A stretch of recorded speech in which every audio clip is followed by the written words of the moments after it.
मुख्तलिफ मसीही फ़रक़े तौरात को कैसे देखते हैं। कैथोलिक और मीन लाइन प्रोटेस्टेंट कैथोलिक और बहुत से प्रोटेस्टेंट फ़रक़े तौरात को बुनियादी किताब मानते हैं, लेकिन वो यकीन रखते हैं कि यस्वा ने मूसवी शरीयत को मुकम्मल कर दिया।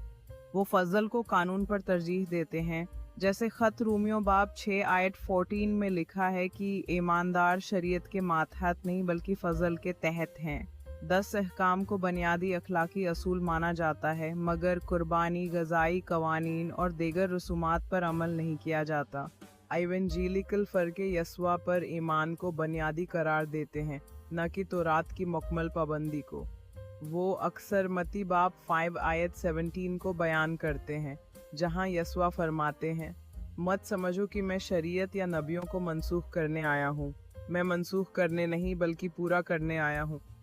तौरात को तारीखी और अखलाकी हदायत के तौर पर पढ़ा जाता है, मगर उसे लाजिम नहीं समझा जाता।